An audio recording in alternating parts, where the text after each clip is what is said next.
Hard to believe it's been 23 years since the Atlanta Games of '96. Good looks at Centennial Olympic Park. And we welcome you back inside McCamish Pavilion. Louisville and Georgia Tech, a matchup of coaches who are both in their 10th year as head coaches. Chris Mack, 125 games above 500 in his 10 seasons. And Josh Pastner, 7 years at Memphis. His third year at Georgia Tech, he's 96 games above 500 in 10 years as a college basketball coach at the Division I level. Going to have his hands full today with the Louisville Cardinals. Georgia Tech has not beaten Louisville, Brian, since the Cardinals joined the ACC. Try to change that today and pull off another ACC surprise. Jackets in the white, and the clock is not with us at the start. Irking the sellout crowd in Atlanta. One of the things that's interesting for me is in this sellout, the Louisville faithful that have made this trip down in the sea of red and black here. Yeah, there's quite a bit of red flavor in the stands. Some of the best fans in college basketball.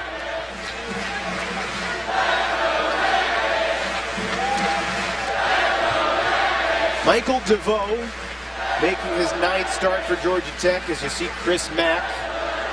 Officials today, Ron Groover, A.J. Desai, and Paul Sell getting things sorted out.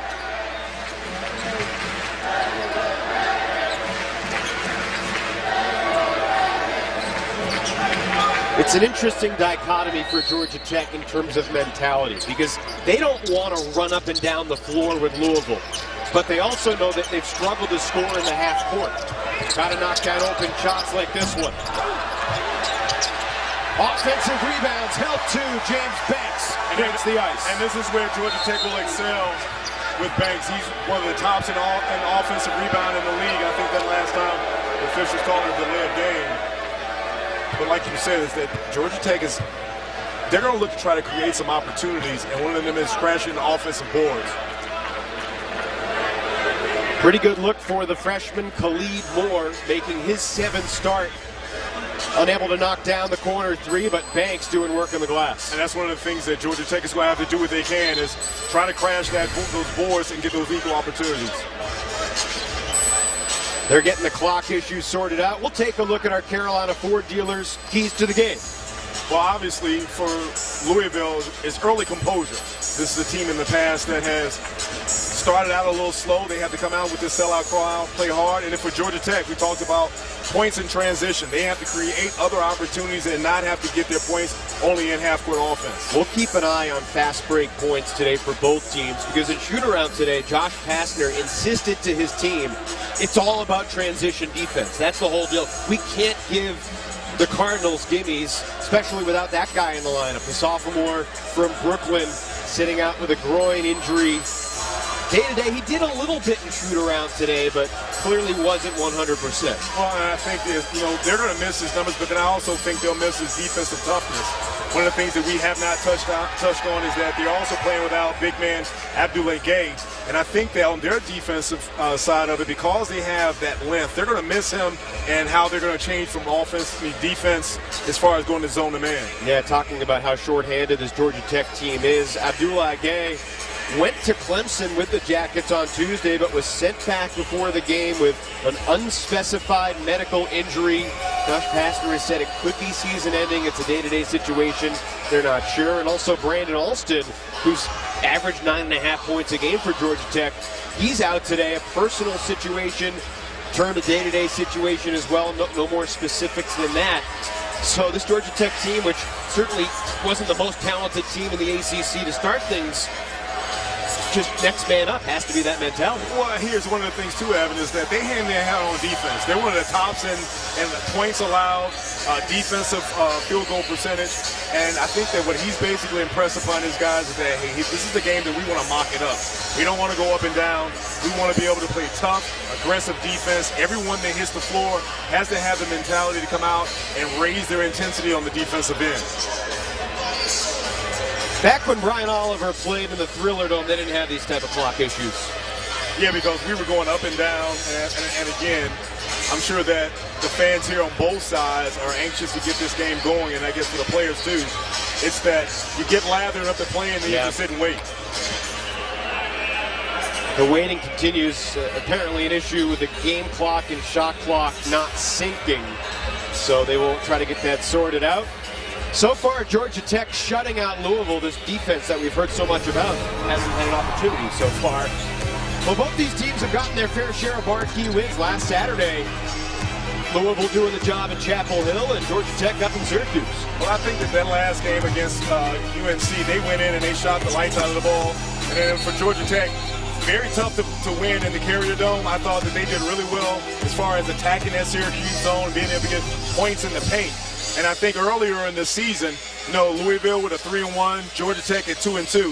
I think both coaches probably could be really happy with their success so far. How surprised were you to see Georgia Tech do what they did at the Carrier Dome and then see the Orange bounce back 50-something hours later at Cameron Indoor Stadium against the #1 team in the country? Well, and I think that's one of the things that we talk about night in and night out is that there's no easy win, because when you look at Louisville going to lose at Pitt after playing against and winning on the road against North Carolina. And then you talk about Georgia Tech going and beating Syracuse on the road, and then Syracuse going in and beating Duke. As you see our buddy Jose Alvarado. He was dancing all through warm-ups today, too.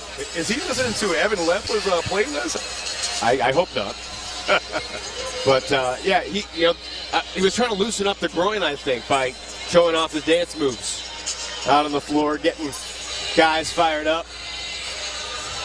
I mean, this is such a strange situation. You said the guys get so lathered up, ready to go. Neither coach pleased with this situation, but there's nothing you can do but sit and be patient. Well, so here's the thing. We talked about Louisville being 3-1 and Georgia Tech 2-2. Obviously, both teams need this game. And for Louisville, road wins are not going to come at an easy premium. And for Georgia Tech, you want to hold home court, and you definitely need this victory because you talked about how they're shorthanded. One question today for the Chris Mack-led team. Will Jordan Wara pick up where he left off against BC? 12 of 16 from the floor, career-high 32 points. And here's one of the things about Wara is that he does it in a lot of different ways. He's a guy who can put the ball on the floor. We talked about his ability to shoot the three. Chris Mack's defense, they're always trying to get deflections. And we talked to him earlier today. One of the things that Chris Mack was really impressed with was his ability to be able to defend. There were points during the Boston College game where he was switched out and had to play some of the quicker guards, and he was able to defend that. But obviously the most impressive thing is you see the nearly 13-point increase from last year to this year as far as his scoring. All right. If you're still not set on today's storylines, there's nothing more we can do for you. Let's play some basketball. Knock on wood, the clock issues are resolved.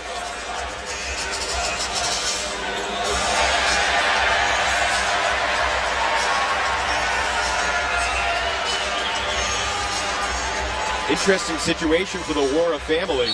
Jordan's younger sister, Ronnie, has committed to play basketball at Georgia Tech next year for Michelle Joseph and the Yellow Jackets women's program. That was out on McCamish a couple hours ago, getting ready for their game against 12th-ranked Syracuse tomorrow. So I wonder who Ronnie Wara is rooting for today. I'm sure at the end of the day, it's always going to be for a brother. Baseline, James.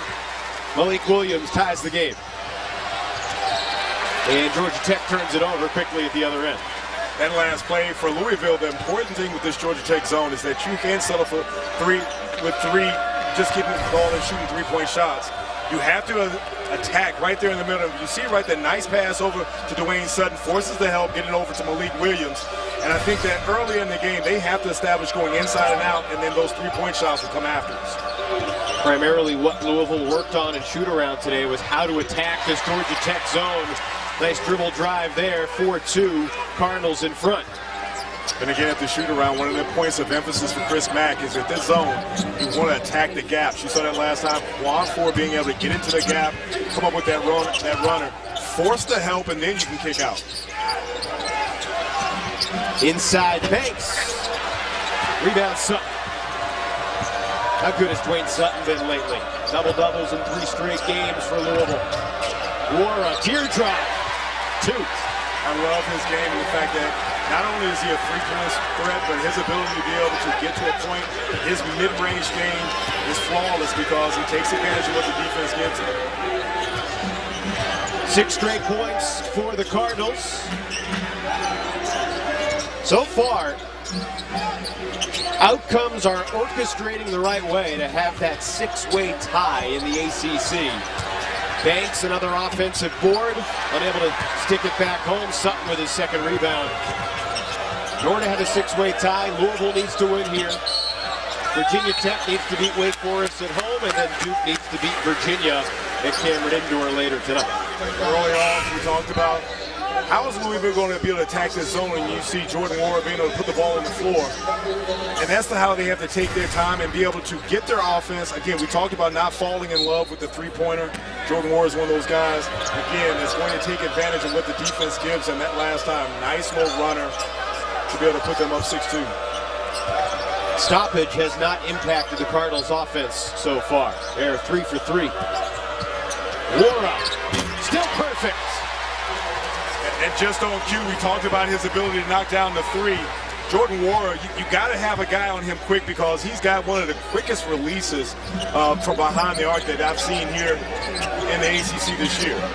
Combination of his size and that quick release makes him a really tough guard. Put it on the floor a little bit too. Traveling violation on DeVoe. And again, with that defense, you have to make sure that you get the ball. When you see the ball, you always have to have someone in the vicinity. Scouting report tells you got to be closer. James Banks a little late on the rotation. By the time he gets it, that's up and in. You got to do a better job of recognizing who the shooters are. That was not a complicated offensive play. It was just ball movement on the perimeter. Sutton with Louisville's first miss. Haywood drives past Wara, too strong off the glass though.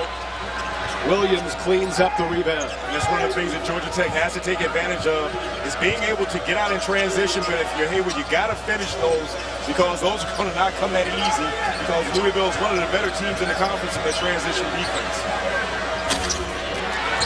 Sutton steals the rebound away, and I believe Moses Wright fouled Sutton. Hey, we talked earlier about Dwayne Sutton, and obviously, as of late, Jordan Wara has gotten a lot of the attention for the numbers he's put up. But Sutton is one of those guys that has been playing well, the reigning ACC Player of the Week. And the numbers that he's put up over the last 3 games, 14 points, 10 rebounds, and 4 assists. Sounds like the guy is doing an awful lot of things.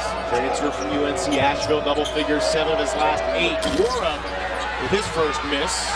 Rebound finds Evan Cole, who just checked in off the Jackets bench. Quick pull-up in transition, won't go for Shabari Phillips. We've seen a lot of early substitutions in games from Josh Pastner lately, mixing and matching with the pieces he has available. There's an offensive foul. DeVoe takes the charge. First personal on Wara. You see the pass, you see the rotation. It's one of the things that Georgia Tech has got to do a good job of. Again, they need to depend on their defense. Josh Pastner earlier was telling his guys that, hey, you have to be willing to take a blow right to the chest because we need to get these defensive stops. Banks ends the nearly 4-minute scoring drought for the Jackets. Just to correct myself, it was Phillips who took the charge, not DeVoe. And there's good defense again. Haywood to the open man, Cole.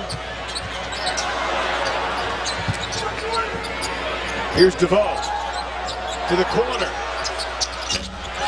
That's a shot that Pastner needs Phillips to hit. Well, and Georgia Tech did everything that they needed to do in that offensive set, but you got to knock down shots, and that's one of the things that Josh Pastner is saying is that, hey, we have to have guys knock down shots because I'm confident in getting those stops. Nice long-range 3 by Malik Williams. That's one of the things that Williams will give you versus Enoch is his ability to step outside the 3. 5 points for Williams, another Jackets turnover. Cunningham in transition draws the foul. We'll get a timeout, just over 5 minutes gone. Malik Williams, the 6'11 sophomore from Indiana, can score inside and out for the Cardinals. Cardinals with the early 8-point lead on our Coyote Tractor Player of the Week, Dwayne Sutton. 14.5 points, 10.5 rebounds, 5 assists per game last week for the Cardinals. Guy who started his college career in the Big South, now doing big things in the ACC. I think one of the impressive things about when you watch him play is that this is a guy that does a little bit of everything. Obviously, you see the 14, 10, and 5. But with his size, he also creates an advantage because a lot of times defenses will try to put a bigger guy on Wara, and then that will allow them to be able to run plays for Sutton. Sutton can get to the basket, knock down that three. A do-it-everything kind of guy for Chris Mack's ball club. 4 assists on 5 buckets for the Cardinals. And here's Cunningham, who, similarly to Dwayne Sutton, has also been playing really well the right time of year. And one of the things we talked about with Chris Mack is the fact that I think that he has taken ownership of this ball club. Sometimes it takes a new guy a little time to be able to feel that comfort. And you can tell in his numbers, last 6 games averaging almost over 15 points a game. Right now, Evan, I think the pace favors Louisville. If you're Georgia Tech, again, they've got to find a way to score. I like that they have been able to get the ball inside the banks. I think that they have to exploit that, run a little pick and roll, put Louisville in more motion. Banks going to work, and he traveled. 4th Yellow Jacket turnover. After they jumped out 2-zip, it has been all Cardinals. Well, it seems that right now with Georgia Tech, it seems like they've been a little out of sorts. And you can always kind of see that they're missing Jose Alvarado because he's a guy that not only provides the point, but for his leadership, he's a guy also that they can get the ball to. And it seems like they're trying to search for that one guy. I think that with this lineup, Michael DeVoe's got to give you a little bit more offensive. Alvarado played 35 minutes at Clemson on Wednesday, but was seen walking with some difficulty afterwards, was quoted as saying, "I just tweaked a muscle, I think I'll be fine. Really not good enough to go today." Enoch off the bench, tied up. Arrow keeps it with the Cardinals, 19 to shoot. You see, Enoch had the position, and then looks like DeVoe comes on weak side help. One of the things Georgia Tech does a good job in their half-court defense of being able to communicate and always have one guy on the ball. Nobody home in the front court, so Cunningham sends it across the midcourt line. Darius Perry, Marietta, Georgia native, into the game for the Cardinals. Clock at 5. Sutton gives it up. Perry, deep 3. Evan Cole, the rebound. Good defensive possession for Georgia Tech. And again, what can they capitalize on that stop and find some offense? Sylvester Obanda in a must-get-minutes situation. Call for the offensive foul. Louisville doing a really good job with the rotation at last chance. You see, part of good defense is making that rotation. You see Cunningham outside the box there, being able to set. A lot of times when you're the offensive player making that pass to one of your bigs, you don't want to lead them too much to the point where they don't have space to come down. That last time, Obanda not having enough space to come down. Great rotation by Cunningham. 3 straight possessions. The Yellow Jackets have turned it over. Enoch was great last Saturday at Chapel Hill. This is his first shot today in Atlanta. You see the Cardinals willing to make the extra pass, finding the open Sutton. Banks with another rebound. Well, here's what you want, is you want to go inside and out. You saw that they were able to get Enoch a touch, get the ball outside, go east to west with it, and all you want, if you're Chris Mack, is an opportunity at last chance getting an uncontested jumper.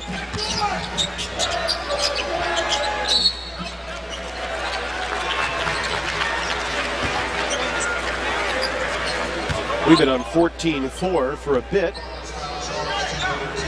Foul on Perry.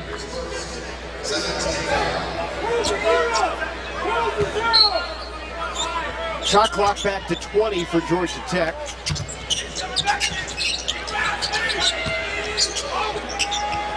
Seven minutes in, and the pass almost, I mean, he was looking for me because he knows I'm a shooter, but the pass was a little off. So what our viewers cannot see is that you were actually ducking under the table in that football game.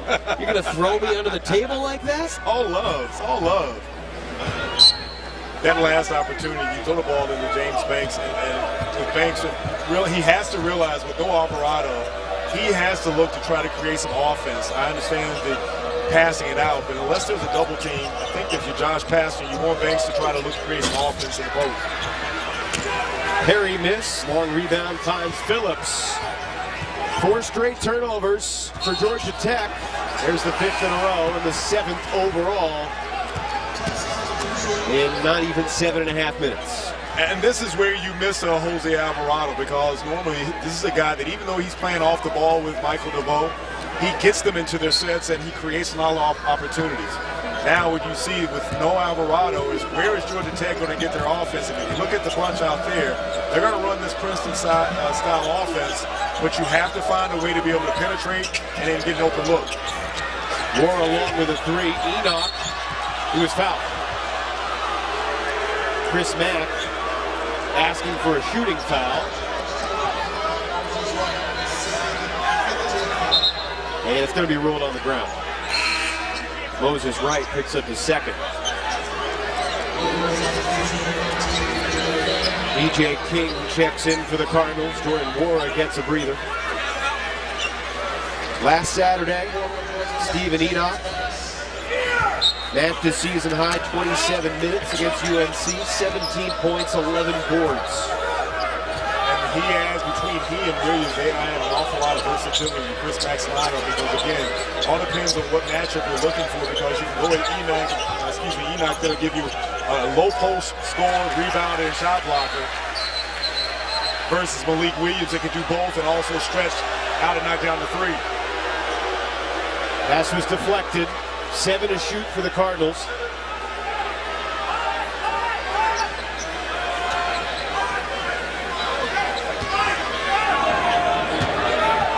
Running downhill. Perry lost it. That was not the play Mack was signaling for. Can the Jackets end their scoring drought this trip? James Banks, the only guy who's scored in a white jersey so far today.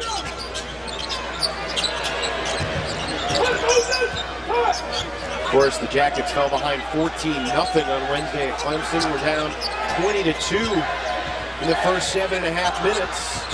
Got back within 5, though, at the half. Phillips off the bounce. No. Sutton the rebound. That guy has a nose for the ball, doesn't he? Sutton. Quick pull-up. In a battle for the board. Out of bounds. Georgia Tech ball when we return. Jackets trying to get going. Down by 10. Our road to the tournament brought to you by the Honda dealers of the Carolinas. Louisville 3-1 to start ACC play. They've won 3 of their first 4 games in 4 of their 5 years in the ACC. And Brian, those are the 4 opponents that they'll play twice in the ACC schedule. Well, obviously you look at number 4 Virginia, and then again Carolina. But then Pitt has been one of those teams that's been a surprise. Obviously they get them at home, Pitt trying to find some revenge. We've talked about it, that every night is a different challenge. And I think that's why trying to get road wins are a must, because again, when you look at back-to-back games like that, every night you've got a different strong opponent. Of course, back when you played in the ACC, you played everybody twice. You had that true round robin. Now with 15 schools, I don't know how coaches would feel about a 28-game ACC schedule. I think fans would be for it. Well, we didn't have the same, if I know the math, we didn't have as many teams. Obviously, there was no Pittsburgh, there was no Louisville, Notre Dame. And so obviously with the number going up, I think it's probably hard. No Syracuse, no BC, no Virginia Tech, no Miami.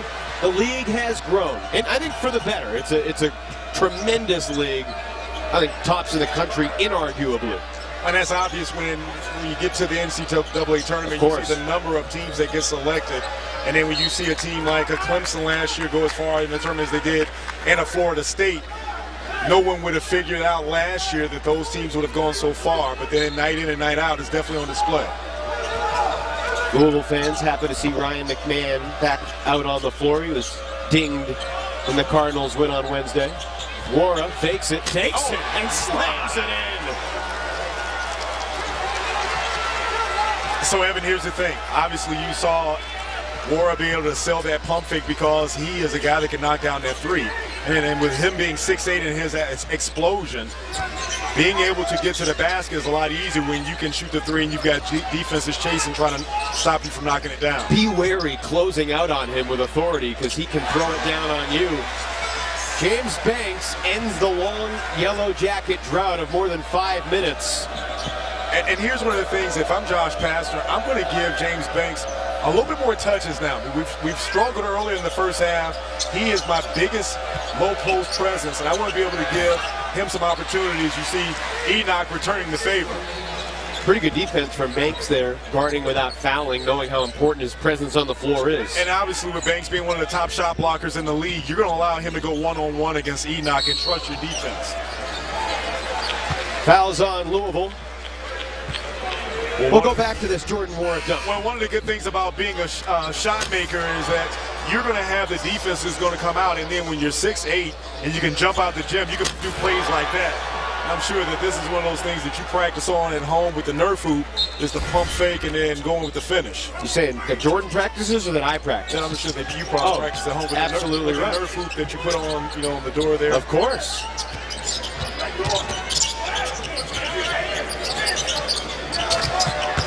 Inside Moore, and he was bumped. Fouls on Sutton.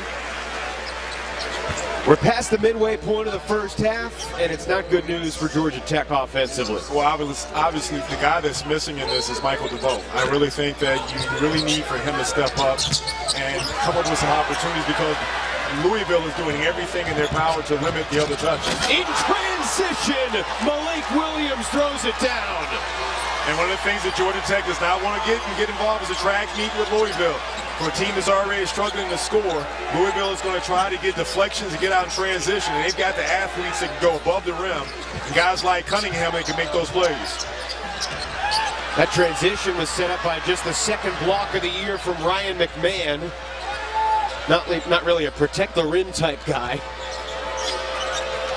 Here's the benefit of having a guy like Christian Cunningham. You saw the last time they pushed for a finish, and he understands that he didn't have the numbers, pull the ball back, and be able to get it. But again, if you're Louisville, this is what they want to do. You get out, and Cunningham has got people running. He realizes he's got a guy in Williams who rewards your big man, throw it up there and let him go get it. And again, with a guy like Williams that can go above the rim, nice finish, being able to finish that there. Louisville definitely wants to get out and run. If you're Georgia Tech, again, you got to find a way to get some other points. I would still try to get the ball inside to James Banks because up until now, he's been the only offense that they've had. Malik Williams and Jordan Wara each have scored 7 points. Georgia Tech has scored 6. Right into the traffic. Nice dish. Free throws coming for Cole. Nice penetration by Phillips. Louisville does a really good job of being able to swarm around the penetration. Louisville off 20-6. Gosh. Cole 78% from the line this year. Foul was on Williams, his first. Here's a message from CPI Security. Get the best security and smart home solutions all in one app from CPI Security, the official security partner of ACC basketball. 0 for 2.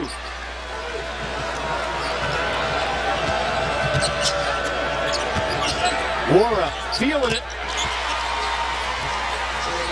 We highlighted another play earlier against Carolina where Cunningham basically does the same thing. He's going to push the pace, realize where he can get into those slots, draw the defense that last time, setting Wara up for the mid-range jump shot. And again, Louisville's trying to take advantage of the opportunities, limit Georgia Tech to one shot, and get out and push the pace because they don't want to have to sit up against that matchup zone. Oh, goodness. It's Wara and Williams putting on a show for the Cardinals. They've combined for 19 of the 25. And see, here's one of the things. When you've got a guy like Williams that can stretch out, a lot of times most bigs don't want to go out and challenge that when he's shooting the ball 5 feet behind the arc. DeVoe's first shot is short. Again, Cunningham pushing the tempo. Wara, step back. Wow. You can tell that he's feeling it, and that's a guy obviously coming off of a career-high 32 points. Wara scores points in bunches. You hear the Louisville faithful here letting him hear it. Cardinal crowd taking over McCamish Pavilion. That's an offensive foul on Georgia Tech. Shembari Phillips picks up his first. Well, Evan, you see Williams knocking down the three, and his buddy Gore is like, hey, you know what? I see your three. Let me match that up. Louisville off, 28-6. Behind the arc. Them combined for 22 points early in the first half. Take your pick when talking about Louisville's brilliance. They're in a 12-0 run, a 19-2 run, a 28-4 run. Take your pick. So, Evan, I think a lot of this comes from when you see Georgia Tech, obviously they've been struggling offensively. But one thing that Louisville has done a good job of is being able to swarm defenders on the penetration. And when they get those deflections or rebounds, they're off and running. They're pushing the pace. You've got guys that are running. And one of the things, if you put pressure on the defense, and you've got guys in Wara and Williams that can knock down the three, very hard when you're trying to recover in transition defense. Kristen Cunningham, who's on the bench right now, hasn't attempted a field goal, but he's got 5 assists and no turnovers. Williams finally missed one. Rebound ricochets for Haywood. Corner jumper just won't go down. Moses Wright. And so that's a shot that I didn't like from Wright. If you're Georgia Tech, yes, it's a 22-point deficit. You've got to use your defense to get back into this. You're not going to hit a home run. You've got to chip away at this thing slowly, get into your offense, and again, make sure that you get easy shots, but you don't want just throwing up a three right in transition. Wara right at DeVoe. Chance for a three-point play. Well, that's one of those things when we talk about the skill set of Jordan Wara. 6'8", athletic, and this is his last time able to not only blow by, but he puts a body on DeVoe. DeVoe gets caught reaching. And again, talking about Jordan Wara and what he can do, I love the fact that he's efficient. He doesn't force the ball. He gets his points within their offense. Plenty of stories about how Wara got so much stronger from his freshman year to his sophomore year. He's already got 15 points in the half. And if you're Josh Pastner, you look at 25 down with 6 minutes left to go. How do you get your guys back into this game? 6 points in less than 6 minutes. I think that, again, you've got to chip away at it. What they have done on defense, Louisville has been able to get the looks that they've want. And this half, again, we talk about the pace favoring Louisville, obviously. Banks, the only Jacket who has scored. And he's going to get to the line. The Texas transfer will shoot a pair. Trying to slowly carve into this 25-point gap. The foul was on Stephen Enoch. Banks averaging 10.7 rebounds a game. Coverage of HCC basketball today is being broadcast on AFN, the American Forces Network. We welcome the men and women of the U.S. Army, Air Force, Navy, Coast Guard, and Marines stationed all around the world. We're so proud to have you with us here today. So Georgia Tech's got to get some stops. The only way you get back into a game is to kind of stop the onslaught. Louisville has been able to get pretty much whatever they want with Georgia Tech switching out defenses. Enoch. Off the glass. And we talked about the fact that the difference between Williams and Enoch gives you a more low post presence. 4 guys out, allowing him to be able to post up. He's a guy that can finish with either hand around the rim. McMahon, good digging defense, comes up with a steal. Wara, another. Why not? Are you kidding me? Are you kidding me? Evan Lepler. 18 for Wara. The lead is 29. Timeout, Georgia Tech. So here's the thing, when you talk about how Wara was able to get his shots off, Louisville's going to do a really good job of being able to swarm around the defense. Once they've got the ball, Wara realizes he doesn't have the opportunity, gets there, sets his man up with that jab. And again, Evan, talking about all he needs is a little bit of daylight, and you give him that much, then you can cancel Christmas. He was 12 of 16 from the floor. against Boston College. He's 7 of 9 in the first half today. He was 5 for 10 against the Tar Heels. I'd say he bounced back from his off night in Pittsburgh a week and a half ago. Well, so here's the thing, is that obviously Louisville is knocking down shots, but they're setting everything up by their defense. And when you look at every time that Georgia Tech tries to get the ball inside to Banks or post someone up, Louisville does a good job of being able to jump to the ball, help and recover. Once the ball goes down, you have guys going in and trying to get those deflections, and then they're off and running. Chris Mack gives them enough of freedom to be able, if they don't have the first option, to be able to knock down threes when they swing the ball. Reach and foul on Perry. That's his second. Curtin Wara 18 in the first half today. His career high was 32. Last game, previous career high before that was the 24 he scored against Indiana back in December.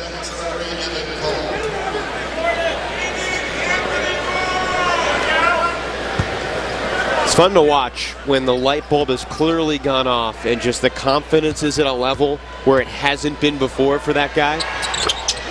1-and-1 here. Michael DeVoe becomes the first Yellow Jacket other than James Banks to score a point and a half.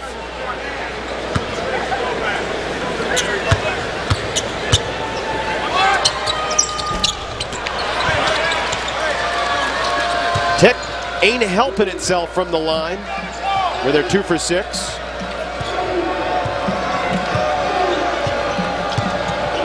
Cunningham back out there with 4. Sutton, Wara, and Enoch. There's good defense. Haywood knocked it out of bounds. Quan Four is that guy that, for Chris Mack, is going to give him a little bit of everything. Offense has picked up, timeout. Josh Pastner, you've got to tell your team we've got to try to play this game in segments on trying to get back into it. You won a lot of games at Georgia Tech. Do you remember any situation where you were down nearly 30 in the first half and what the mindset was? God, that's a tough question. I can't remember while I'm playing here at Tech being almost down 30 at the half. But I think I know where you're going with this. But here's the thing, is that Georgia Tech, and we'll see how they've struggled, is the fact that they have not been able to score. They have not been able to limit Louisville. As you see, some of their struggles have come from turnovers and then being able to not finish around the rim. And then you've been able to get the ball inside, then throwing passes away. And one of the things, too, is that you got to make shots, and that's one of the things they're not doing. And for this Louisville team, when you've got them and they're doing really good on defense and they get out in transition, there are a lot of factors that have contributed to this 28-point lead for Louisville. Wara rejected. 11 remaining on the shot clock. Of course, we discussed earlier how important transition would be both ways. Fast break points, 17-0 as Wara gets 2 more and a foul. And that's one of the things that should drive Josh Pastner mad. That last play, Moore fell asleep, allowing Wara to be able to slide in between there. If anything, you always want to make sure that the offense does not get an easy pass underneath that basket. Louisville obviously clicking on all cylinders. 21 now for Wara. The lead is 31. It's a Georgia Tech team that won at Syracuse last weekend. First field goal for Michael DeVoe, and of course Syracuse turned around 2 days later and beat the #1 team in the country. So here's the thing. Obviously you look at a 29-point lead, but this Georgia Tech team has proven that they can defend. And again, you're not going to get it all back at once. You've got to split this game up into segments. This last 4 minutes of the first half, if you're Georgia Tech, you've got to be able to stifle Louisville. So far, they have not been able to do that already. Almost 40 points in the first half. Wara. He check. In transition, DeVoe. Enoch bear hugs that up defensive rebound. Cunningham, so good at pushing the ball but staying in control.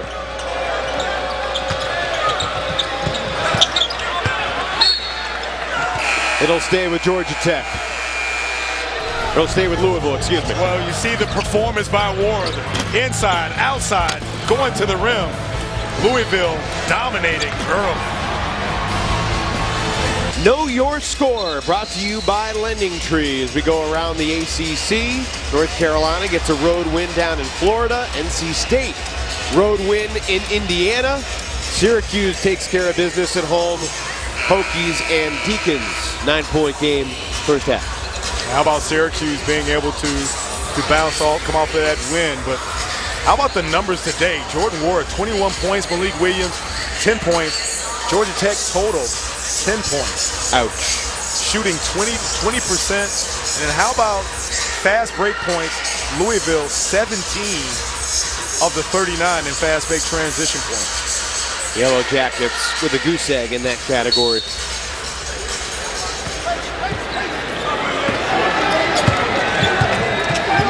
Louisville Cardinals on Raycom Sports again, hosting 17th ranked NC State Thursday night at the KFC Yum Center. That should be a tremendous matchup. Miami-Syracuse, pretty good game too, as Evan Cole rumbles to the rim. Nice dump off to Cole. Last time you saw Banks being able to draw the defenders, and that's where Georgia Tech have to find a way to chip away at this lead.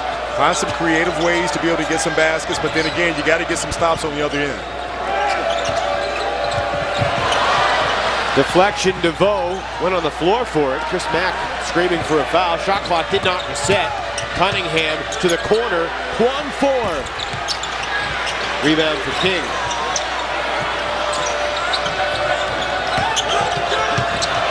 Mora just so composed with the ball, but a 3-second violation inside on Enoch. Georgia Tech trying to find ways to score, Evan.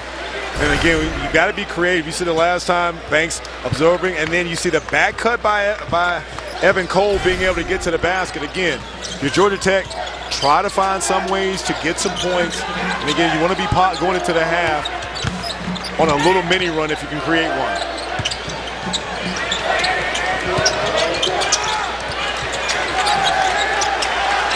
We talked so much about Louisville's offense. Louisville's played pretty good defense today too. Step back, no good for Haywood. And I think that was one of the advantages. Obviously, Georgia Tech has to make shots, but I think Louisville has done an amazing job on rotations, deflections. Again, we talked about the 17 points in transition.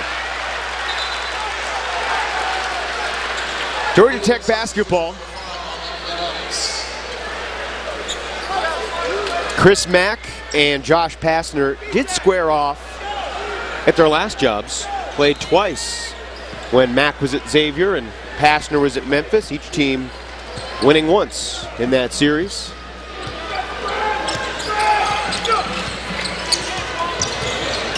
DeVoe to the open Cole. Jackets are 0 for 6 from beyond the arc.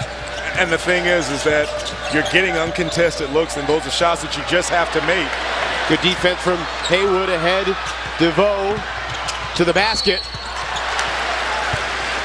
He'll get to the line.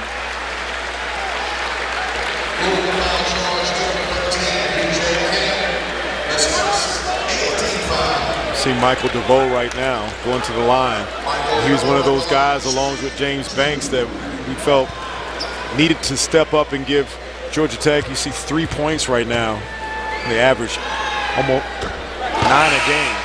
And again, I think that he is that guy. As a freshman, he's got a good skill set. He's got length, can make shots.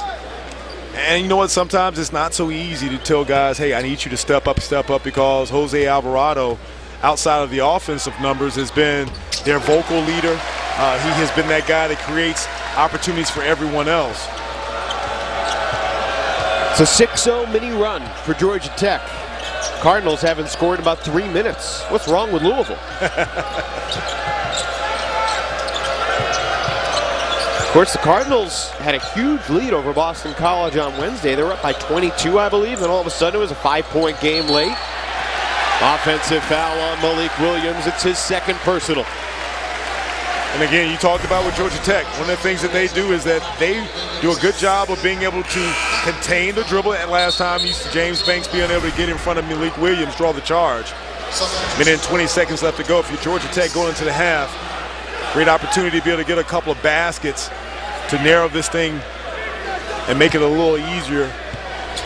Try to get it closer to 20 going into the half and regroup. Trying to split that double team, and Haywood saved the day, coming up with a loose ball. Pretty good battle inside right now, Banks and Enoch. And I was going to say, Enoch doing a good job of being able to give Banks different looks. Georgia Tech turned it over for the 10th time. Coming up on the Hardy's halftime report, we'll take a look at some of the highlights from the first half. Imagine Jordan Wara might be featured a bit. We'll also take a look at some of the highlights from the first half of the Raycom Sports doubleheader, NC State and Notre Dame. And of course, #1 versus #1. Virginia #1 in the coaches poll, Duke #1 in the AP poll. 4th time in history that's happened where 2 #1s go head-to-head in the regular season. Duke coming off that loss at home against Syracuse. Interesting to see how they are able to face this juggernaut of Virginia without Trey Jones. Banks, nice move. He's got 9 of the Jackets' 16.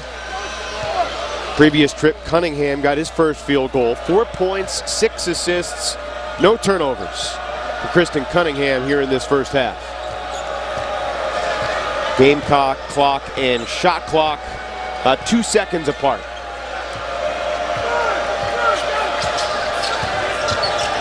Cunningham going to work again. Count it! And the C's part for Kristen Cunningham. Good penetration, being able to get himself. And again, how about the heady play? You see Enoch being able to clear a path for Cunningham as he's able to go down. He's fouled twice. Hit on the head on the way to the basket and then bumped on the landing. They gave the foul to Banks, his first. We talked a lot about, obviously, Jordan Wara and the numbers that he's put up this first half. But Kristen Cunningham and what he's done in the last 6 or 7 games for this ball club is definitely the floor general. Time winding down. Moses Wright gets it off. But Georgia Tech finishes the half 6 of 25 from the field. Jordan Wara, on the other hand, was brilliant. 21 points for the Cardinals, who lead by 27 at the half. 15 days from now, Super Bowl Sunday in Mercedes-Benz Stadium. 3rd time that the Super Bowl will be played here in Atlanta. Bobby Cremins has told his team if Carolina gets the rebound to foul them. And Brown hits them both. And the inbound pass stolen by Scott. He scores! Dennis Scott has scored for Georgia Tech. And there's mayhem at Alexander Memorial Coliseum. 1 second to go. But Dennis Scott, who's done it all night, has done it again. March 1st, 1989, one of the many memorable moments of ACC Hoops on Raycom Sports. And who was that guy wearing number 13 for the Jackets? Well, obviously what really got me is how short were those shorts then. Man, those were tighty whities. My God. That was a heck of a play by your partner in crime, Dennis Scott. My man, 3D. Those are wonderful times. 76-74 was the final that day. Brad Nessler, Dan Bonner had the call that game in March of '89. Privileged to be with you on this January Saturday in 2019, 30 years later. Evan Lepler, Brian Oliver. Cardinals in control. How can the Jackets carve into this deficit? First 5 minutes, they've got to find a way to get some type of offense going. We talked about earlier trying to get the ball inside the Banks. And if you're Louisville, you can't take your foot off the gas pedal. You've got to come out and get rolling and keep doing your thing. First half stats update brought to you by Nicorette Mini. All Cardinals, how about 13 assists on 17 buckets.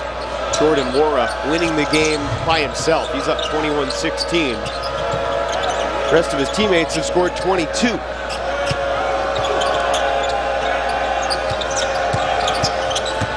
Sutton off the bounce. Offensive rebounds, something that Georgia Tech cannot afford to give up. Well, that was a good defensive possession for Georgia Tech, but you've got to put a body on someone. You can't play defense for the majority of the shot clock and then allow Jordan Warder to be able to go in and get an offensive rebound for a putback. Cole caught it in a good spot, unable to finish. Pretty good defense from Malik Williams. And now Williams running the floor, and he finds Sutton, who lands on Moore, and he's fouled.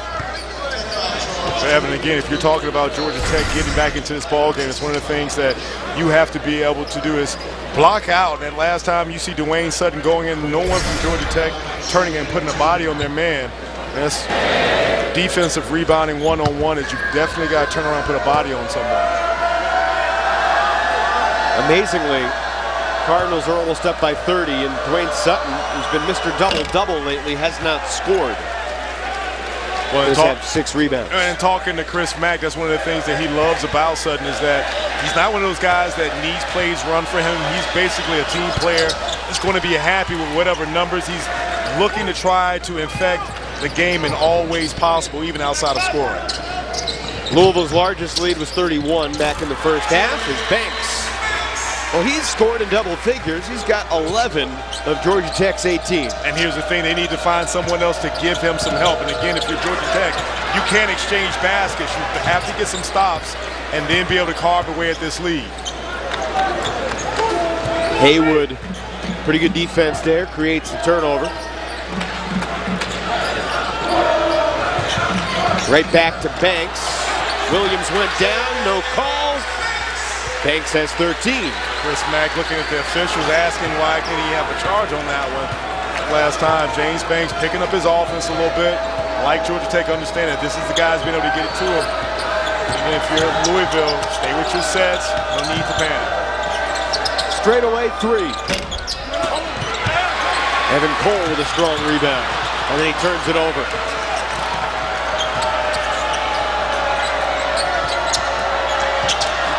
Williams at the rim, chance for another 3-point play.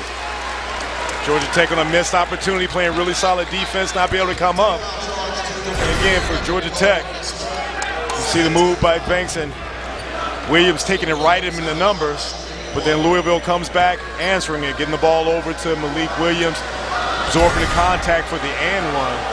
Evan Cole has picked up his 2nd and 3rd fouls in the last minute or so. Williams completes a 3-point play. Josh Pastner, he knows the Notre Dame Fighting Irish will be here in a few days.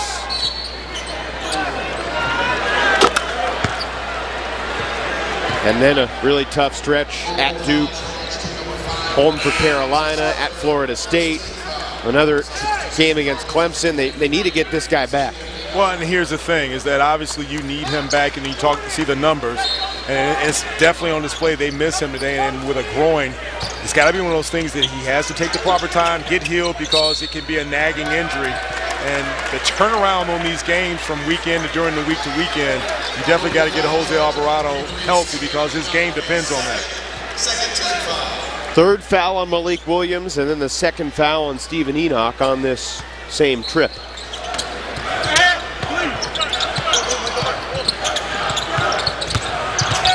Cole. And the tip goes down. I think it was Haywood who got the piece of it. Nice move by Cole. Again, you have to knock that shot down, but then good follow-up by Curtis Haywood.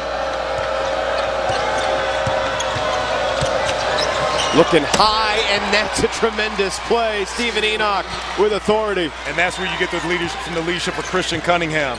Being able to come off the pick and roll, hesitate just enough to allow Stephen Enoch to be able to get to the basket. And the return favor.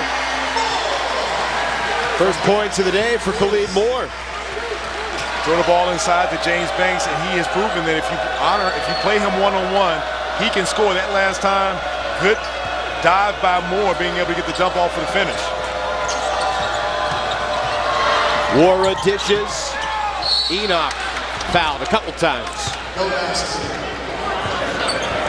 Didn't rule the foul before the shot.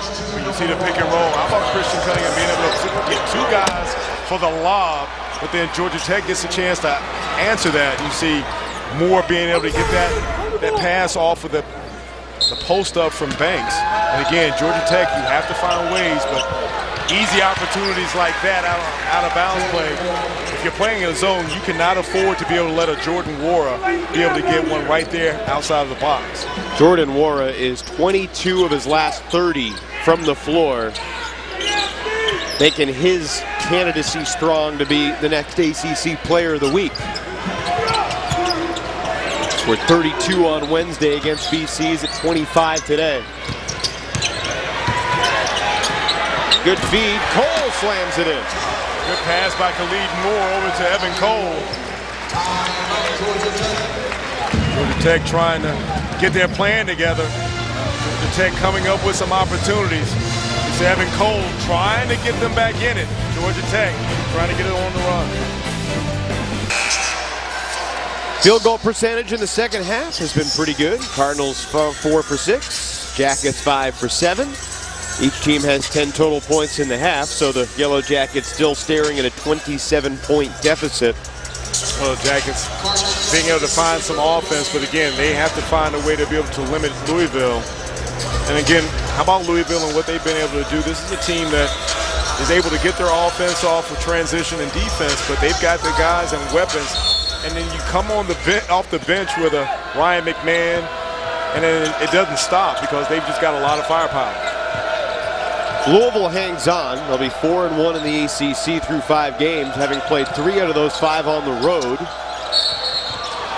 Reach and foul inside. And we got ourselves another timeout with the Cardinals in control. How great has he been? 10 of 14 for 25 points. Scored 32 on Wednesday, which was the highest for any Louisville player since Terry Rozier scored 32 back in December of 14. Incidentally, Terry Rozier is in town right now with the Boston Celtics, getting ready to play the Atlanta Hawks this evening across town.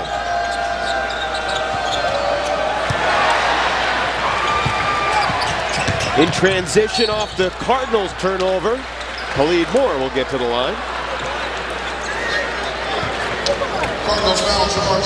You look at Georgia Tech coming out with a little bit more energy in this first 5 minutes of the second half, and I think if you're Josh Pastner, you know, obviously you want to be able to get your guys to focus on your defense. That's one of the things that he tries to focus on his defense, and then they've got to finish.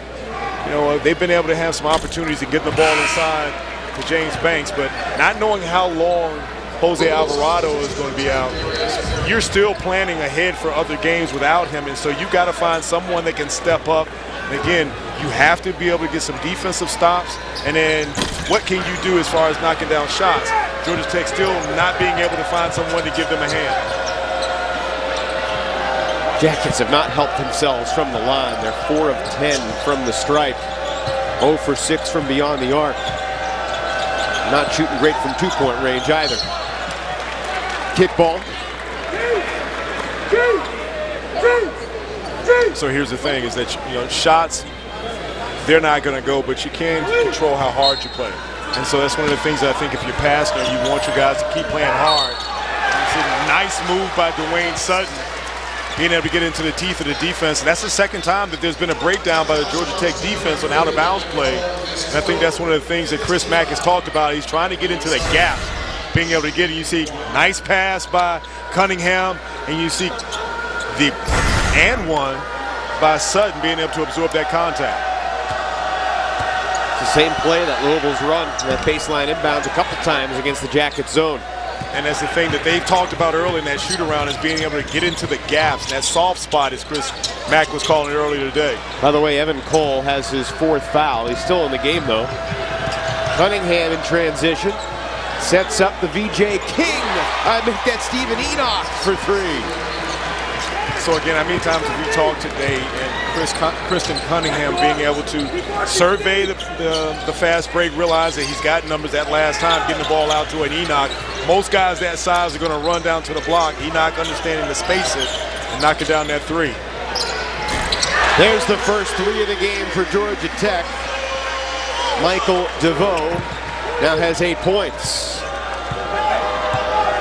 It was a short-lived 32-point lead, which was the largest of the game to this point.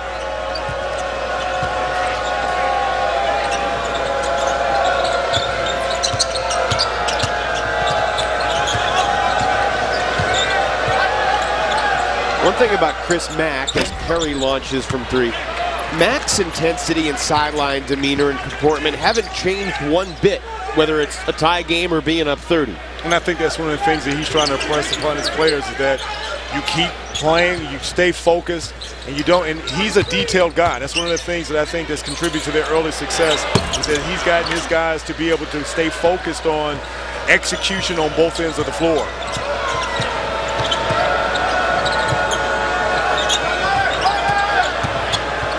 Sutton off the pounce. Nice shot. And again, you saw Dwayne Sutton being able to get right there in that little sweet spot where two Georgia Tech defenders have to come over and try to stop the ball. That last time, him being able to beat him to the point, to the punch, and get to the cup. Banks try to show off the range. Too strong though. Perry the rebound and the push. Cardinals have 2 home games coming up after today as Kristen Cunningham buries 3 more. Timeout called as Cunningham has 9, and the Cardinals' lead is 34.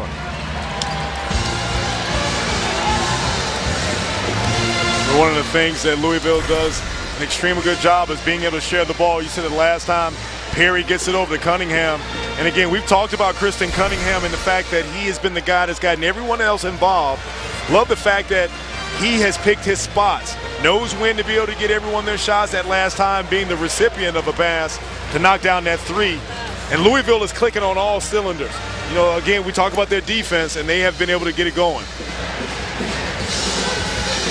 Well, Chris Mack started in college basketball as an assistant under Skip Prosser at Wake Forest. Went to Xavier as an assistant, became the head coach for the Musketeers, and now coming to Louisville. But I mean, he's still kind of the same guy that started coaching JV girls basketball and then varsity girls basketball. Mount Notre Dame High School in Reading, Ohio, 95 to 99. He was 74-9 as a girls varsity high school basketball coach. Well, again, going back to Xavier, he's a coach that pays an awful lot of attention to detail, gives his players a lot of flexibility. If you're going to play for Chris Mack, you've got to play defense. You've got to be able to do the small things. And I think that's one of the things that's been the key to this early success for Louisville.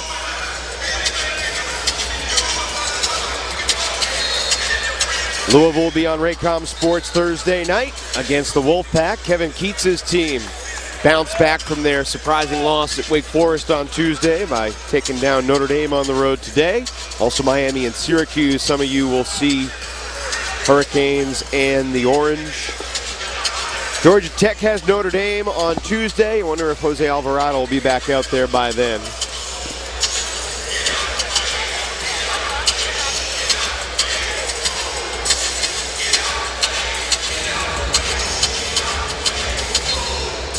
And I'm sure for Jose Alvarado, tough New York City guard, it's got to be torture for him to be able to sit on the bench and not be able to help his team, especially when you've got, you know, a big game against Louisville and an capacity crowd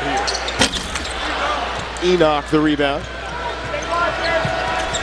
You know, when Chris Mack was coaching high school girls ball and his old college coach Skip Prosser called, got the job at Wake Forest, and interviewed him and one other person to be the potential director of ops. Chris Mack and Pat Kelsey were the 2 guys that Coach Prosser interviewed. 2 more for Enoch. Skip Prosser went with Chris Mack, who told Pat Kelsey, "Never let me say no to you again." A year later, Chris Mack was elevated to assistant coach. Pat Kelsey came on board as a director of ops. Coach Kelsey, now the head coach at Winthrop, looked up as one of the risers in college hoops on the coaching ranks.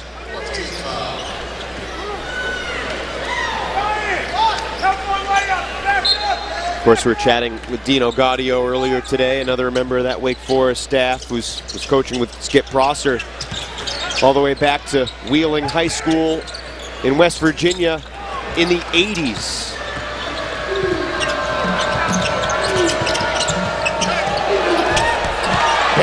Swats away Cunningham's layup try. One of the things on display about James Banks, one of the top shot blockers in the league. Georgia Tech, you definitely have to get back in transition. Louisville trying to push at will. Helter Skelter outside Cunningham. And the rebound casually found by Wara. That was the ugliest field goal attempt for Jordan Wara today.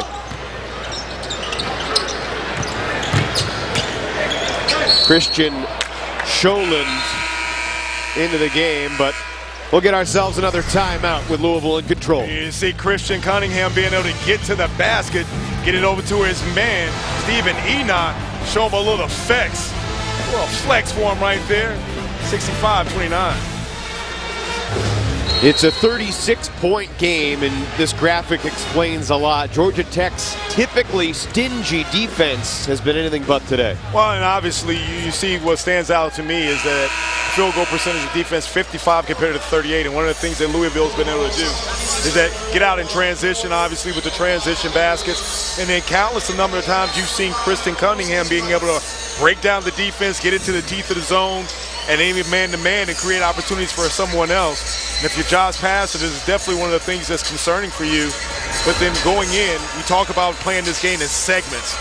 Last 11:36, if you're Georgia Tech, you still have to try to stick to some of your principles. And if you're Louisville, you just keep doing what you're doing. And of course, Georgia Tech without Abdoulaye Gay. Unspecified medical situation with him. Brandon Alston, personal reasons, he's not on the floor today. And Jose Alvarado, the groin issue that hopefully won't linger long for Georgia Tech's sake. Haywood says hello to us. We'll see you after the game. A little bit of frustration setting in. Understandably so. And again, this is a Louisville team that many picked to finish 10th in the conference. Obviously, earlier on, Chris Mack putting his stamp on this team and being able to have early success.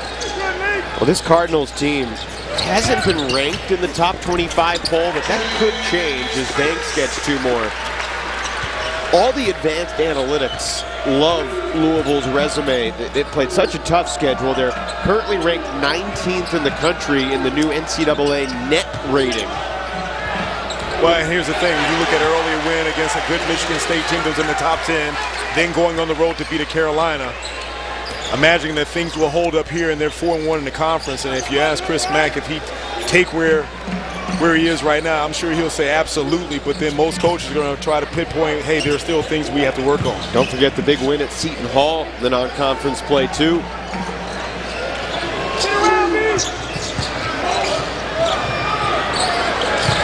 Banks power dribble. Second effort will get his way to the line. There's Dino. You and he were talking Italian to each other earlier today. Yeah, Dino cracked me up because my wife being from the southern part of Italy, I was asking him if he spoke any Italian, and initially I started rattling off trying to show off, and he was like, poco, pochissimo.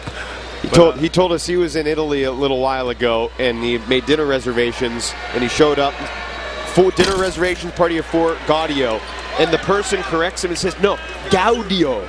And he was corrected on the pronunciation of his own name in Italy. I thought that was funny too, but going back, but Dino is one of those guys, a brilliant basketball mind. And I guess when you look at, if you're Chris Mack and you look at trying to assemble your staff, obviously one of the things you want to do is have good people who've done it before. Dino definitely one of those guys. Dino's lived on 4 different cities on the Ohio River. Grew up Northeast Ohio outside of Pittsburgh, then Wheeling, West Virginia, and then Cincinnati, of course, at Xavier, and now at Louisville on the other side of the banks of the Ohio. Moore, chance for a 3-point play. And that's one of those plays that's actually worked for Georgia Tech, is that little exchange between Banks and Moore, throwing the ball inside, and you see his last play. Well, James Banks being able to pass it over to Khalid Moore one more time. Earlier we saw him be able to get that same play to finish for a dunk. Third foul on Darius Perry. Jackets now 5 of 13 from the free throw line. Rare circumstance where Louisville has not shot more free throws than their opponents. The Cardinals are 6 of 9 from the stripe. Well, and I think when you look at that is that Georgia Tech's zone has got something to do with that, and then Louisville's ability to make shots. They have been able to get what they want in transition and being able to finish around the basket. Good block by James Banks. Arrow will keep it with Louisville, but just 2 on the shot clock here.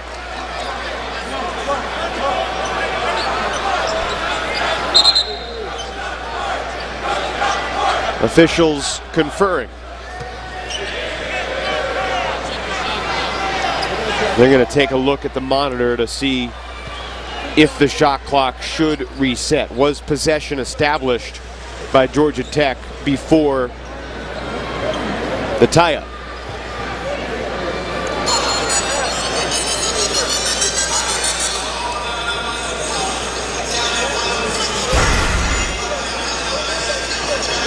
See the last play.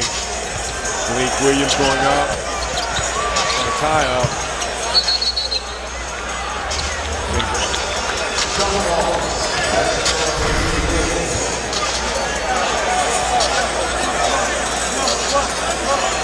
Ron Groover, A.J. Desai, Paul Sell, the 3 Zebras this afternoon. Georgia Tech, they're missing Gay, they're missing Alvarado. Curtis Haywood is 1 of 6 from the floor. And when you look at the numbers today, obviously James Banks 16 points, Michael DeVoe 8. And you wondered with no Jose Alvarado, where were they going to get that third guy? And again, a lot of it is because Jose Alvarado's not here, but you got to tip your hat off to Louisville. They were able to come out and execute their game plan, get out in transition, limit Georgia Tech and their looks, and make it hard on the guys that they were going to try to get points from. They do reset the shot clock. Fresh 30. Ball hit the rim. Ryan McMahon zips it cross court to Williams.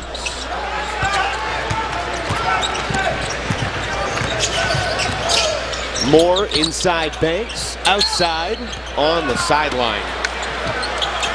And that kind of day for Georgia Tech. And that's adding insult to injury if you're Josh Pastner. That last time I thought that they were creating opportunity. You saw Moore get the ball inside the Banks, get it out to Haywood, and then not being able to get a shot. And those unforced errors that drive coaches mad.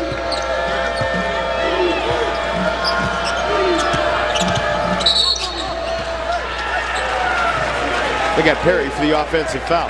That's his 4th.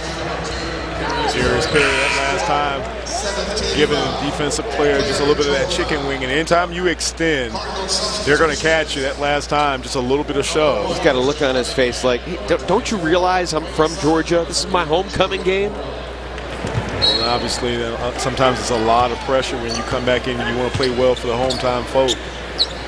Last time, here's Perry getting caught with his hand in the cookie jar. Turnover number 15 for Georgia Tech.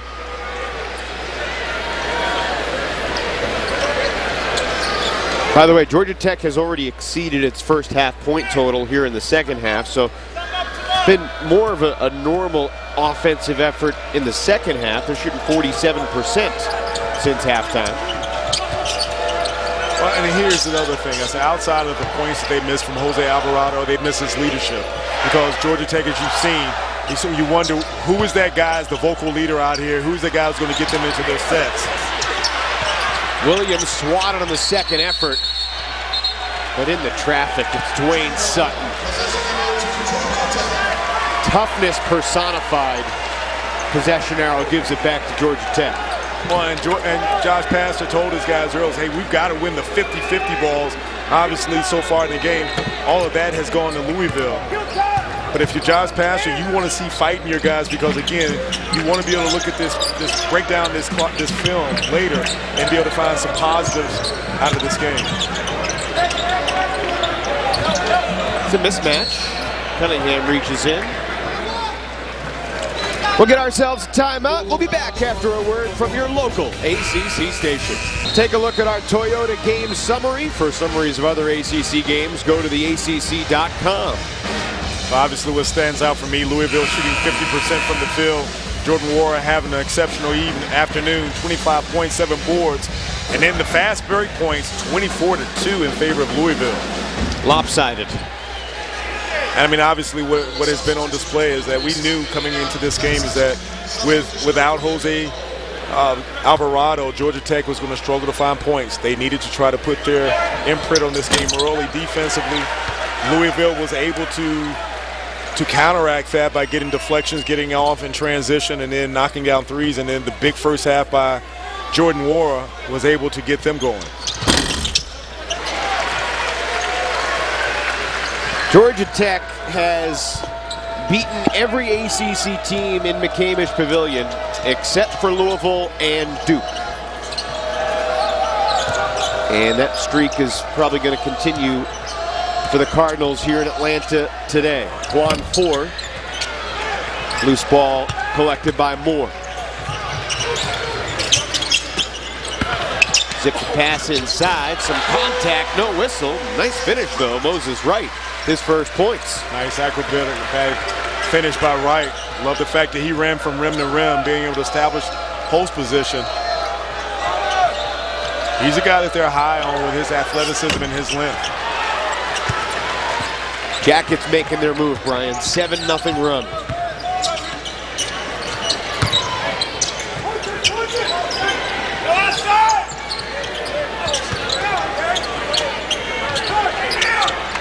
When Banks has gotten the touch at the offensive end, better things have happened. It's a nice pass by Cole, and into the traffic goes Banks.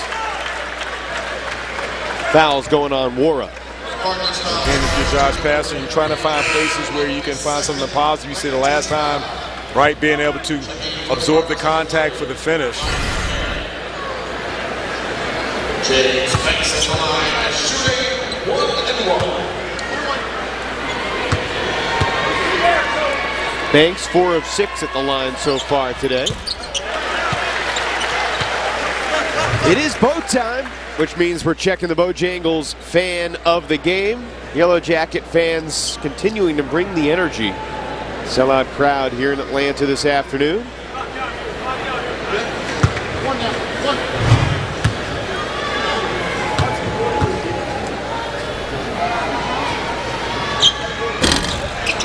One of 2 that time as Jordan Wara grabs his 8th rebound. 2 rebounds away from his 6th double-double of the season. That's McMahon's shot.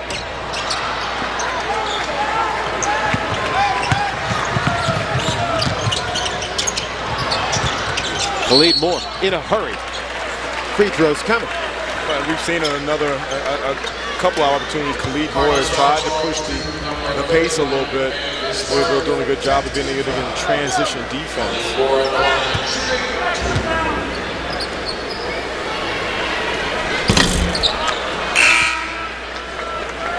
3 fouls on Ryan McMahon, who's playing in his 75th game as a Cardinal today. DeVoe back out there. Not bad for a guy, McMahon, who may not have been playing college basketball if not for the help of Dick Vitale, who saw him in Sarasota, Florida, and talked him up a little bit.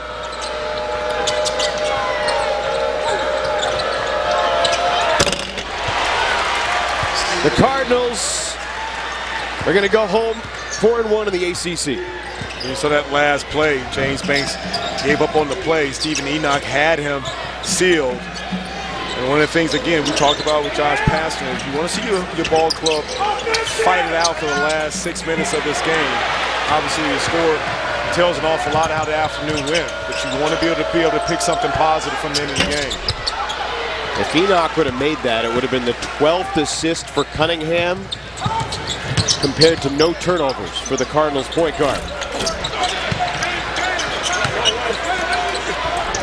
Banks too strong. McMahon rips the rebound away.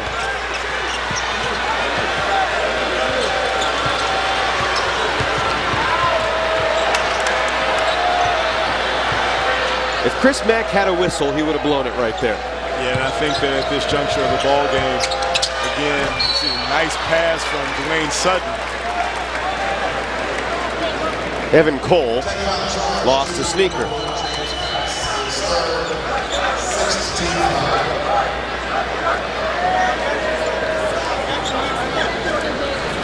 Maybe leave the shoe off and see how things go. I was thinking to myself, if I've ever had an instance while playing where I've lost a shoe and have to go keep playing with it.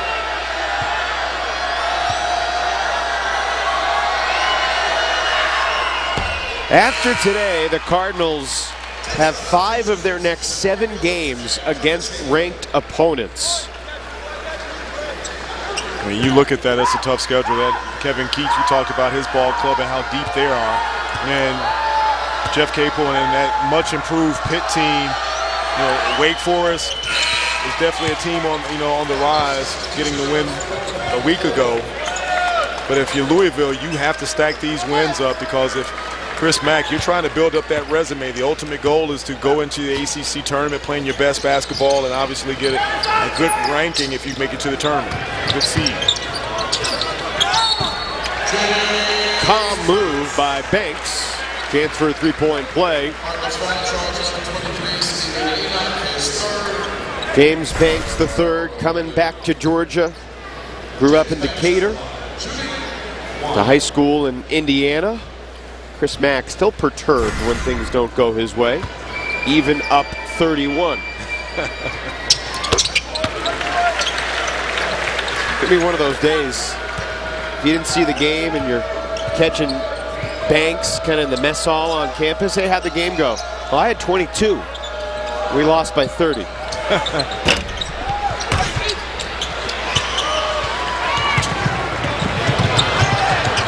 That ball just rolls past the sideline, going back to Louisville. And so here's the thing, if I'm Evan Cole, you don't give the ball to Moses right above half court and expect him to make a play.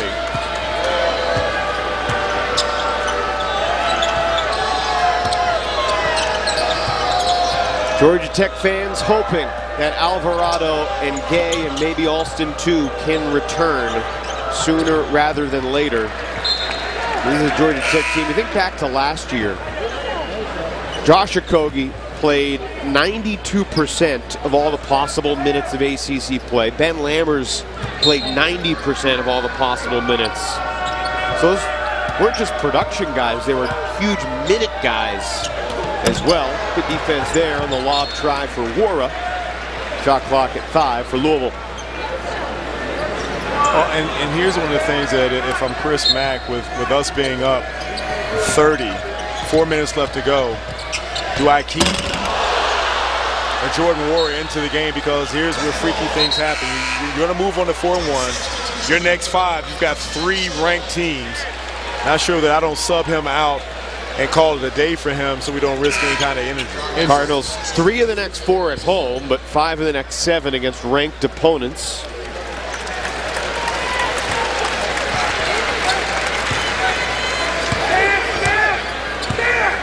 And let's keep in mind, I mean, today was obviously a bad matchup for Georgia Tech. Yes. Louisville came in and they were clicking on all cylinders. This is also a Georgia Tech team that went on the road, that beat Syracuse at home. And again, timeout. I want to make sure that everyone understands Louisville up by 30. College Football Hall of Fame moved to Atlanta in 2014. Obviously, the Clemson Tigers still basking in the glory of their national title. 73-43 is your score, with Christian Scholand, freshman from Norway, in a high school in Katy, Texas, at the line. Georgia Tech has a quicker turnaround ahead than Louisville. Cardinals don't play again until Thursday, and then have the quick Thursday-Saturday next week. Georgia Tech has Notre Dame on Tuesday and then travels to Duke on Saturday afternoon.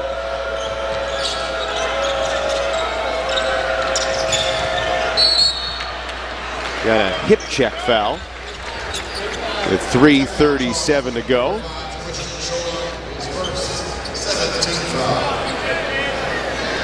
There's the Georgia Tech upcoming schedule.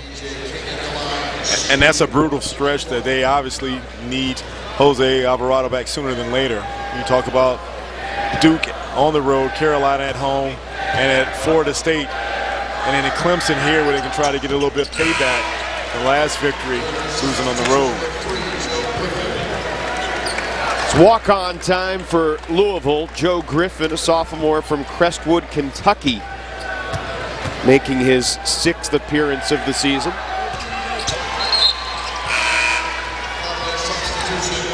Akoy Agau into the game as well for the Cardinals. Malik Williams didn't really light up the scoreboard in the second half the same way he did the first half, but tremendous game. 13 points, 5 rebounds for Malik.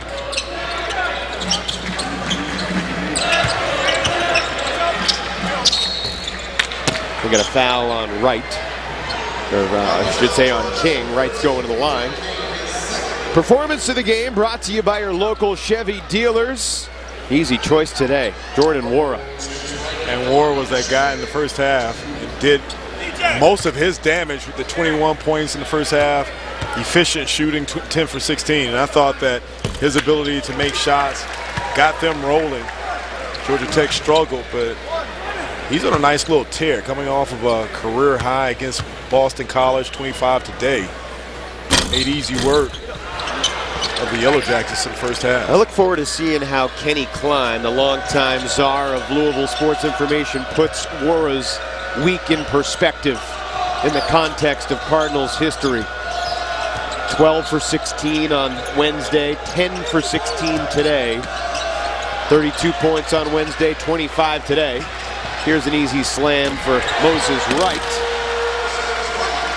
Worth mentioning, Brian, the unsung heroes for both these schools are the sports information directors, the 2 longest tenured SIDs in the ACC currently. Kenny Klein at Louisville and, of course, Mike Stamus. They're both in their 36th years at their respective schools. Learned today that Moose, as he's known, started in June of '83.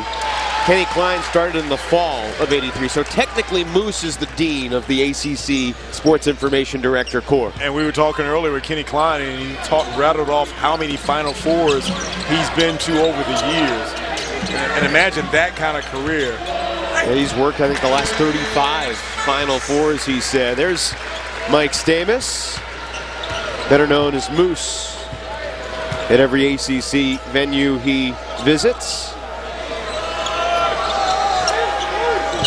There was a press conference earlier this year after Louisville survived a really tough Lipscomb team, where Chris Mack opened his comments by thanking Kenny Klein for the really difficult schedule the Cardinals had this year, as if Kenny had anything to do with it whatsoever. But how about the job so far that Chris Mack has done? And again, we talked that most of the media pundits picked this Louisville team to finish 10th in the conference. They're off to a 4-1 start with 2 big victories under their belt in Michigan State and North Carolina so far. One more reminder, Cardinals hosting the Wolfpack inside what I'm sure will be a rockin' KFC Yum Center on Thursday. Also Miami and Syracuse, 8 p.m. Eastern Time tip-off.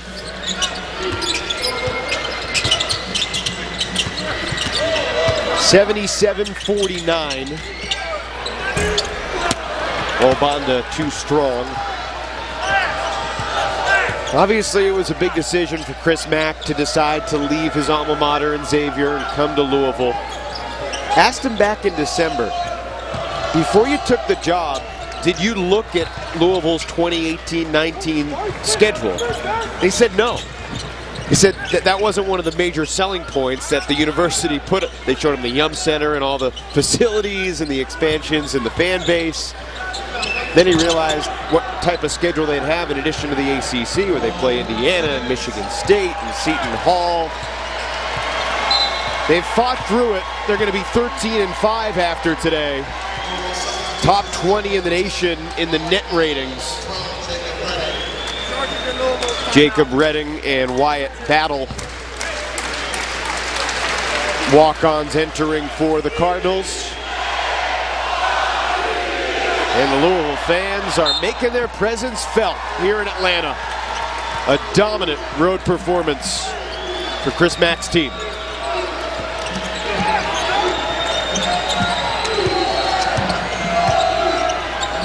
Three Cardinals in double figures. War with 25, Enoch with 15, Williams with 13.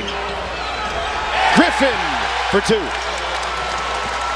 It's always interesting when you can see the Louisville bench, and they're always cheering for the walk-ons and the guys that practice. You see Wright come up with another basket.